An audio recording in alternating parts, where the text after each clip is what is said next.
लोग कहते हैं कि भगवा रंग जो है वो हिंदुओं का है और जो हरा रंग है मुसलमानों का, उनके लिए एक संदेश है कि हम तो हिंदू मुस्लिम को भी सर पे रख के चल रहे हैं। यही हमारा खूबसूरत भारत है और यही इस खूबसूरत भारत को हमें बना के चलना है, इसको तोड़ना नहीं है। कि आएंगे कई ऐसे नेता तानाशाही वाले और मिट्टी में मिलके बराबर हो जाएंगे। आप बात याद रखना, नफरत बांटने वालों कभी मोहब्बत नहीं करते। मैं आपको 2 लाइनें बोल देता हूँ। नफरत के मुसाफिर को किनारा नहीं मिलता, नफरत के मुसाफिर को किनारा नहीं मिलता, डूब जाते हैं अक्सर पर सहारा नहीं मिलता। तो भारत जोड़ो यात्रा से हमारे साथ बातचीत करने के लिए गिन्नी साहनी जी मौजूद है। सर, सबसे पहले स्वागत है आपका। एक तरफ आप लोग भारत जोड़ो नफरत छोड़ो के नारे लगा रहे हैं, वहीं दूसरी ओर बीजेपी के दिग्गज नेता या सांसद कह लीजिए साध्वी प्रज्ञा कहती नजर आ रही है कि तलवारों को और हथियारों को धारदार कर लीजिए। देखिए, छोटी सी बात है, आज हमारा सागी पर्व का एक बयान है जो उन्होंने बयान दिया, उसी में एक पलटवार है कि आप क्या चाहते हो। आप देश में दंगे चाहते हो, आप देश का माहौल खराब करना चाहते हो, आप हिंदुओं को ये कह रहे हो कि चक्कू चूड़ी तेज कर लो। ये कैसा संदेश है? ये भाजपा क्यों नहीं उनके ऊपर एक्शन लेती? देश का माहौल खराब करने में जो आतंकवादियों के टैग उनके ऊपर लगे हुए थे माले पर बम धमाकों के अंदर, वो तो साबित करते आ रही है अपने आप के अंदर। भैया, ये गोडसे की विचारधारा वाले लोग हैं, इनको ये बात बहुत अच्छे से पता है कि हमें किस तरीके से देश का माहौल खराब करना है। अरे तुम्हें सांसद बना करके बिठाया गया कि देश की दंगे करवाने के लिए करवाया गया?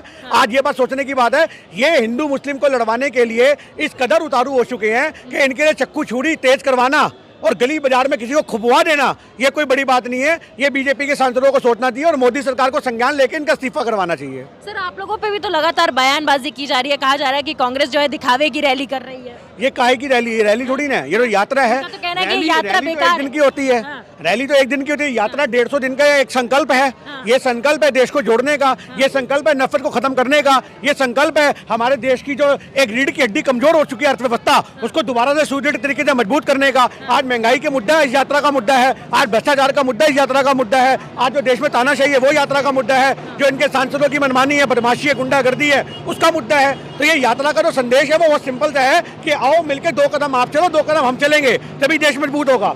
आज ये यूपी में एंटर करी यात्रा, मैं तो यूपी वालों को भी बोलूंगा और यहाँ तक कि योगी जी को भी बोलूंगा, आप भी तो चाहते हो ना भारत जुड़ा रहे। अगर आप चाहते हो भारत जुड़ा रहे तो यूपी के अंदर जो योगी आदित्यनाथ जी है वो भी राहुल की रात 4 कदम चले, हमें तो बड़ा अच्छा लगेगा। अखिलेश यादव जी को भी इनविटेशन दिया गया था। देखिए, आज इनविटेशन तो हमने मायावती को भी भेजा, अखिलेश को भी भेजा, ओवैसी को भी भेजा है। अब ये इनकी अपनी मंशा, ये यात्रा में जुड़ते हैं नहीं जुड़ते। अगर ये यात्रा में जुड़ते हैं तो बहुत सीधा सा संदेश है कि ये देश को मजबूत करना चाहते हैं। अगर ये यात्रा में नहीं जुड़ते तो ये संदेश साफ है कि ये बीजेपी के संगी हैं और उनके साथ कदम से कदम मिला के चलेंगे और कांग्रेस को कमजोर करने का काम करते हैं, देश को कमजोर करने का काम करते हैं। क्या पता सर कि हिचकिचा रहे हो कि ऐसे किसी पार्टी को कैसे समर्थन दे सकते हैं? पार्टी के समर्थन की बात नहीं है, यात्रा का जो एक संदेश है, भारत का झंडा लेके यात्रा चल रही है आगे। आप समझो, ने कहा तो है मैसेज के जरिए कि मैं यात्रा का समर्थन करता हूं और हार्दिक अभिनंदन करता हूं राहुल जी का। एक बात बताइए कि आज से पहले वो हमारे साथ गठबंधन में नहीं रहे। सोचने की बात है ना।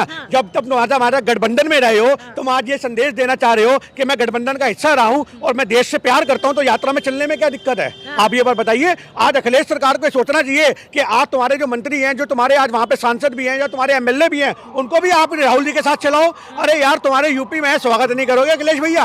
आज मतलब वही यादव वाली राजनीति करोगे? हम अखिलेश भैया आपसे हाथ जोड़ के निवेदन करते हैं, आप भी चलो इस यात्रा में, अपनी टोपी लगा के अपने पिताजी का जो प्यार मोहब्बत का संदेश था उसको यात्रा का संदेश बनाओ। क्यों नहीं चलते आप लोग 2 कदम? पर आप चलोगे नहीं क्योंकि आपको संघियों से ऑर्डर नहीं है। आज ये सारे के सारे लोग जो हैं, इनके रिमोट कंट्रोल संघियों के हाथ में, आरएसएस के हाथ में, बीजेपी के हाथ में है। बीजेपी इनको कहते हैं गठबंधन कर दो, गठबंधन करते हैं। अगर आज ये कहना चाहते हैं कि हम बीजेपी के संगी नहीं है तो हम इनका खुला स्वागत करते हैं यात्रा। हालेलुया, सबको जय मसीह की, प्रेज़ द लॉर्ड। जैसे आपने इस वीडियो क्लिप में देखा मेरे प्रिय भाइयों बहनों कि अब देश में कितना माहौल गर्म हो गया है जातिवाद को लेकर, और पूरी तरीके से हमारा देश धर्मों के चक्कर में एक दूसरे के साथ लड़ रहा है। और मैं मोदी जी से यही कहना चाहूँगा कि ये बीजेपी सरकार में जो भी ये हो रहा है कि धर्म, क्या हमें यही सिखाया जाता है कि धर्मों के नाम पे लड़ो? हाँ, कभी ऐसा कोई धर्म नहीं सिखाता मेरे प्रिय भाइयों बहनों कि हमें धर्मों के नाम पर लड़ना है। पर हमें असली धर्म तो ये है, असली इंसानियत तो ये है कि हम एक दूसरे से प्रेम रखें और एक दूसरे की सहायता करें, एक दूसरे का सम्मान करें। ये प्रभु यीशु मसीह की आज्ञा है। पर अब माहौल बहुत गर्म हो गया है और ये बीजेपी सरकार में ही बहुत ज़्यादा माहौल गर्म हो गया है मेरे प्रिय भाइयों बहनों, कि धर्मों के नाम पर एक दूसरे को लड़ाया जा रहा है। जिस चीज़ पे ध्यान देना चाहिए उस चीज़ पे ध्यान नहीं दिया जा रहा है। महंगाई कितनी बढ़ती जा रही है, जो मज़दूर आदमी है वो मरता जा रहा है रोज़, और 100-200 रुपये कमाने वाला रोज़ मर रहा है, और नौकरियां नहीं है, बेरोज़गारी इतनी है, खाने को नहीं है। तो इन चीज़ों पर ध्यान ना देके जातिवाद पर ध्यान दिया जा रहा है, लोगों को धर्मों के नाम पर लड़ाया जा रहा है एक दूसरे से।